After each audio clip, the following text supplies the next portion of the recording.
off the realness. What's up, people? It's the Guru. Today in the lounge, we got none other than Jouten. What's up, people? What's going on? You know, you gotta tell your first part of your name, man, because I always get it wrong, man. So I just say Jouten. It's Ramyaku, but you know, people already know. You could just call me Jouten because that first part is just kind of hard. So yeah, I always butcher it, man. I wasn't even gonna try. I don't blame you. But yo, man, so where'd you get the name from? I got it actually at work like 2.5 years ago. I was just like, I was gonna change my gamer tag for Xbox, so I was like, I want something that sounds cool, and I thought of Chaos God first. I'm like, that sounds too plain in English, and probably somebody already has it, so let me look it up in Japanese. And the most pronounced word for God is Kami, like that's the dialect most used for it. So I was like, I don't want that. People know that already. So I found Jouten, that stood for God, and then Ramyaku stood for like chaos and disorder and all this other crazy stuff. I'm like, I like this. I put them together. I'm like, yeah, it sounds good. And then a couple of months later, I made the YouTube channel. Okay, cool. That's a nice little segue. So, how'd you get your start on YouTube? I first started with Yu-Gi-Oh videos. I just wanted to get like my opinion out there at first. I would just watch other people's YouTube videos on Yu-Gi-Oh. I'm like, oh, this is pretty easy. I felt confident I was pretty good in the game, so I just started doing videos like that. I remember my first video, I was so nervous. It was just, it was so bad. I still have it up. Unlike a lot of other people, they take down their first videos after they get kind of big, but I still have my first video up. Pretty crappy from a Xbox Live webcam. I won't forget that day. I was doing it on Xbox webcam. And after that, it just kind of took off. And then once I hit like 600 subs, kind of got bored of the whole Yu-Gi-Oh thing. So I just kind of like tried to animate manga, which I always wanted to do on YouTube. Yeah. It worked out pretty well, so. So what anime or manga you first started reviewing besides Yu-Gi-Oh? I wanted to do something I know I was 100% comfortable with. So at the time, I was reading Naruto and Bleach and Hitman Reborn. Like those were my big series, and of course there were some other series that were there as well that I read, but they just weren't as known. And I knew if I talk about a series that is not as well known as the others, some people might look at my content and go, "Oh yeah, that's cool," but I wanted a really big, feedback from the people. So I decided to attack the big series first, and it worked out from there. Okay. Because I know you do like, I think, don't you do Sunken Rock or something like that? I did what I call a series on the radar. I haven't done that since like, almost a year now. But yeah. Basically, I just take like a series and then do one video about it and say what I like about it. And it's not big time or anything like that. So. Yeah, because I think the series, I think he was into it at one time. Was it The Breakers or whatever, or something like that? Codebreaker? Yeah, they were telling me about it. There was a lot of people been trying to hype it up for me, but I thought I saw you do a review on it or something. Yeah. But that seemed pretty interesting. I don't know. I haven't got into it yet though. I haven't watched the anime because I heard the anime is not as good as the manga. Like the manga started off really strong, and then it gets into this weird pace that just feels kind of awkward, but it's actually kind of good again. So, well, at least this last arc kind of got good again. It had that weird transitioning phase. So. Okay. So, are you caught up in the Attack on Titan hype, or you're not messing with it? No. I mean, I haven't watched the last couple of episodes, but I am caught up to the manga. So that's the main reason why I haven't watched the episodes, because I already know what's gonna happen. But I am caught up to the manga fully. Okay. I heard you stated before you use the Xbox, man. So, you pro Xbox or pro PlayStation?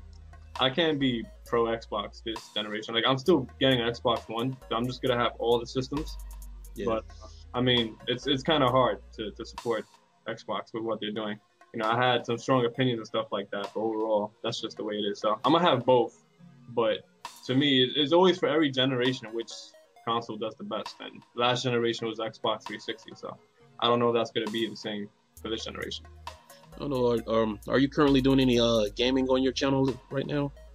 Nah, I'll be doing a whole bunch of stuff on my channel if I had a better running PC. Like my PC is a couple years old and it's like moderate, but when doing stuff like gaming videos and all that stuff, the rendering process takes a long time. Upload process takes a long time. Yeah. So if I get some new gear and new equipment, and definitely a new PC, or I build a PC, whatever I decide to do, that's probably when I'll just like bring all the ideas I have stored up onto my channel. Besides the gaming stuff, because the gaming stuff I'll probably just make a put on my other channel, which is my gaming channel. Okay. Yeah, well, I was gonna go back real quick. I know one time you was like what really hardcore to Yu-Gi-Oh, man. You was doing the tournaments and everything, right? Oh yeah.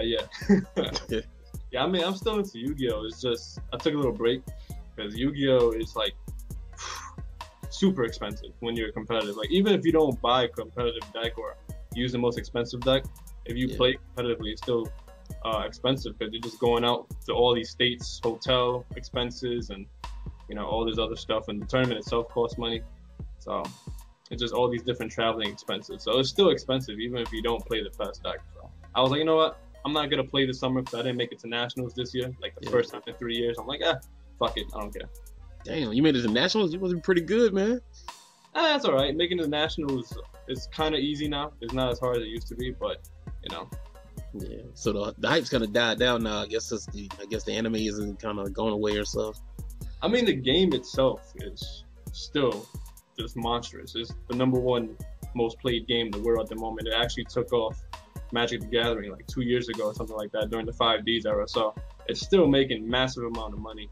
But I mean, the anime, I haven't watched it in a while, so I can't say how Zial is doing in terms of like how good it is. But I mean, the game itself though is still extremely solid. Okay. So I know you dropped a video about, I think maybe 2 or 3 weeks ago, man, about joining the I guess K-pop community, man. What's that all about? Oh yeah. I'm just waiting on the right music video to drop my first video on, because I think I already have the script, because like I've seen all these K-pop reviewers or reactions, and a lot of them are just very straightforward, like sit in front of the camera and do their reactions and whatnot. But I want to do it very differently. I want to have like a little skit before the reaction starts and then a skit after. So like all that takes a lot of time and editing and stuff like that. So I just want the perfect music video to come out that complements my skit, and then I'll just go on with it from there. Okay, I mean, because a lot of people are ignorant of the whole K-pop movement and stuff like that. So can you give them a little brief description of how it works and what's going on there and everything? I mean, I can't give the best description because I've always listened to K-pop since I listened to J-pop, which was about, high school. Yeah, about 5-6 years ago. But I wasn't really too into it. I just listened to it. I never really got into like the artists or their names and stuff like that. I was just like, yeah, this is some good shit. But overall, I mean, the K-pop community is just growing. And what really made them grow was Psy's single last year, Gangnam Style. Like after that, people started like really seriously looking into K-pop. But it was always good before that. But K-pop is just starting to grow, and the community's starting to grow, and it's actually kind of easy views too if you do it right. The only thing is with the K-pop community on YouTube is that you get hit with strikes extremely easily because they put the video itself that they're reviewing in their videos. So if you get lucky, you make it. If you don't, you get the strikes, and the majority of your viewers are going to be females. So if you're a guy, that works out too. Yeah, it's always a good thing right there. Oh yeah. All right, so the J Crew talks, man. Big success, man. You had Sawyer. We talked about this earlier. I don't know how the hell you pulled that off, man. But you got Sawyer to come through. So how's that going for you? Oh, I mean, the J Crew talks is just fun. It's basically what the J Crew talks is exactly how I planned the J Room. Like the J Room was supposed to be like that. Like we're supposed to have like Sawyer in it and all these other big guys that don't really come out in the community all too often. And but that really didn't turn out the way I wanted it to. I mean, the J Room is still fun as hell, but it turned out to be a completely different monster on its own. So I was like, you know what? Let me put my original idea for what I had with the J Room and make it something else and make it a little bit more professional. So I was like, you know what? I'll just do the J Room talks. And as for Sawyer, I was talking to him a little bit before that because I actually enjoyed the J Room. But he's always busy because it's at night or whatnot. So he's always busy at that around that time. And I was like, you know what? Since you can't make it to the J Room, how about J Crew talks? And then he was like, yeah, that actually sounds good. So we set up the time, and then I got Elite Ace in there, and then we just went off from there. Yeah, man, that's a classic one right there, man. Oh yeah, episode 3. Yeah. So you still going to continue doing the J Room? Oh yeah, I mean, people love it, so it's doing extremely well. I mean, it gets a lot of views, so I can't complain. Yeah, you're like one of the few guys right now still got like I guess popular live streams. They kind of dying out right now, but yours still seem to be kind of relevant. So what's the secret to your success, I guess? I mean, it's just really when it comes to live streams, a lot of people think that if they jump on a live stream, I guess because they watch mine or they watch all the other good live streams that other people had, that every live stream is gonna be good. But honestly, every time I start a live stream before I started, I'm actually kind of nervous because it's like I have to beat the last episode of the J Room, and that's never easy. So the best thing for a live stream for anybody is just get people you know you're comfortable with, and you know drama really isn't gonna start and all that, and you just get them in that live stream. You just have fun. Okay. Don't get people in there that you don't know just because they have like 8,000 subs and stuff like that, because then the chemistry is not there and the people are gonna see it and it's gonna be awkward and all that stuff. Just get people you're comfortable with, and just go on from there. Okay. Sound advice. So, what do you think the anime community is headed, or do you even think it's a community, or is it a competition, or what do you see us going from here, man? It's a competitive community. That's how I mean, I really like the anime community because when I started out last year, it was small compared to what it is now. Like, you see people like Saladin and Mugiwara Matt B and Firefish Shanks and, you know, all those other guys, and Smoke Raider. Like, these are really good guys and they have quality content on their channels. But last year, they would have definitely struggled a lot more. And last year, it was a little bit more control based, you know, with the big three at that point in time. Well, Yokorama actually was considered the big four too, because he was doing a lot more videos back then. But I really like the direction this community is going. And yeah, you know, there's drama and whatnot a lot in the community, but I mean, hey, fuck it, there's drama everywhere, and drama makes things entertaining. And if you say drama is entertaining, then you're probably lying. So, you know, as long as it doesn't deal with you, because that's a problem. But I mean, I just like where it's going overall. I mean, a lot of people are growing up in the community really fast, and it's just great to see them get there. Yeah, you're right about that, man. A lot of people, drama's kind of entertaining sometimes. Like I said, it makes things, keeps everything from being so dry around here. Oh yeah. I mean, every now and it's just, I don't know. It feels like it's scripted. Every time the community just feels dry, boom, drama, and it's just like, all right, everybody, get the popcorn ready, sit down. It's about to be hot and Yeah. Everybody chills and watches it. So. Yeah, they be funny, man. It's funny to me sometimes though, but all right, well, the whole Cloud Village thing, man. I know y'all had things popping, you know, for a minute. So what's going on with the Cloud Village? The funny thing is, we actually we made a comeback. I have the actual call that we did. I just didn't edit it yet because I was too busy editing my 5,000 sub video. But that's gonna go up by tomorrow, latest. But yeah, I mean, we made our comeback. We got new members. We talked about what we're gonna do. And we're gonna come back strong. I mean, because we never really went anywhere. It was just that, you know, we never had a leader, because we all felt like we all had very good leadership qualities. So therefore, nobody ever took initiative, and nobody ever took like charge of the channel itself. So when things, you know, slowed down, everybody just kind of looked at each other confused, like, what are we gonna do now? And then everybody's channel at that point in time started blowing up. Like King of Lightning started blowing up. J-Man was doing his own thing, then Uber Kari was starting to get a little bit bigger, and so was I. So we were just focusing on our own channel. And then just recently, you know, me and Gavin's been talking a lot about bringing it back. So I hit up King. I'm like, yo, man, let's bring this shit back. And he was like, all right, let's do it. And then we got new members. You find out who the new members are in that video. And then Uber Kari, whenever he decides to come back, he'll come back to a new Cloud Village. So I'm pretty sure he'll be happy about that. But that's pretty much it from us. I mean, we got the video down. I just gotta edit it and upload it. Yeah, true. So that's all I felt about y'all guys. It seemed like y'all were like, it's like with the Shonen Knights, it was like a whole bunch of like small channels. So I guess it was easy to transition because nobody's channel was like really big. So it was kind of like, everybody had time on their hands. But y'all guys were like established YouTubers. So it was like an all-star team over there. Yeah. So I know it's a lot harder for y'all than it was for us to like, you know, keep up pace with your, you know, the collab channel part.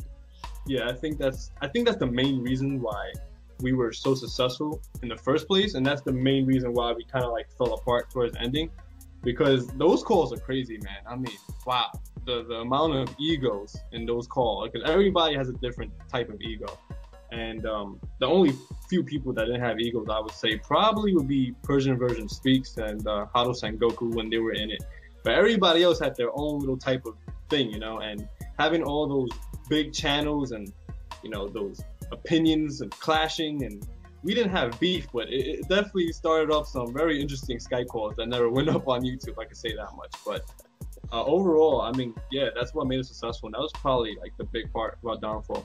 Besides the fact that we had like 18 members, we had Larry from Otaku Assemble there. We had Manga Mean. We had a whole bunch of people. So. Okay. So what can we expect from you and your channel in the future, man? I mean, right now I'm just being consistent with the manga reviews because that's what I'm used to doing. And I mean, that's what you should expect like later on. And I'm trying to bring some stuff back, but it just comes down to like laziness because I mean, the community, like a lot of people think it's easy just to sit down in front of the camera and talk about, manga every week, but it definitely isn't. It takes its toll. Sometimes you just don't feel like doing videos anymore, or you just don't feel like doing videos for that week or stuff like that because you just like burned out from doing it every single week. So I mean, I can't really promise anything because when I usually do promise stuff, it doesn't happen or it takes a really long time to happen. If I had like a better computer, definitely like a lot of these ideas would be going out because the rendering process and upload process would be a lot faster. So that's my main thing. The rendering and upload for my current PC is it's not like slow. It doesn't take me hours for every video, but it kind of just like I'm just like I don't feel like having to wait another 30 minutes, 45 minutes, to do this video or whatnot. So. Yeah, I feel you, man. Because editing is a bitch, man.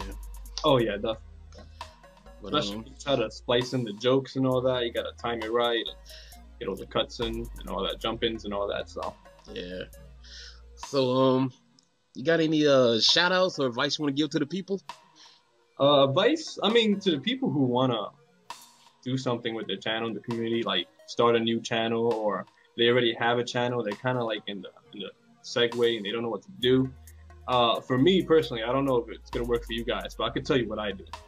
Basically what I do is when I read a chapter, what a lot of people tend to do, and you could definitely tell when you watch the reviews, is that as soon as they read a chapter, they immediately go to their camera and do a review, and I don't do that. So I usually take about 2 hours after I read the chapters. I let it sink in, I think about it, I go work out, take a shower, do what I gotta do while I'm thinking about it. And a lot of times, that's where a lot of my jokes come from. Like, a lot of times I'll be taking a shower and then boom, a joke hits me. I'm like, oh shit, this is good shit. And then I put it in. So just take your time. Try to think about it. Come up with a script. I think a script is a big thing. Like, I don't write every review down on a notebook or type it up as a script, but I usually kind of have it pre-planned going in. And then sometimes some things when you have it pre-planned just comes off the top of the head, and that's what usually happens with me. So basically take your time, like right after you read a chapter, don't go into the review so quickly. Just think about it for a little bit, try to get all your knowledge and all your best opinions pre-planned, and then go and do the video, and try to have it a little bit scripted so people can kind of feel some professionalism from you. And I know I'm missing one more, I forgot this. Oh, and editing, of course. That's pretty much it. That's what I do, like, for my reviews. Okay, sound advice, man. Y'all heard it from the man. So we about to get up out of here. I'd like to say thanks to Jouten for stopping through, man. I really appreciate it. Like I said, Mr. 5,000, you know what I'm saying? Yeah, probably get the threshold. I'm pretty sure you're gonna be at 10,000 in no time. Oh yeah, I mean, hopefully that's the case. All right, this is Guru, and we out of here. Peace. Thanks for having me.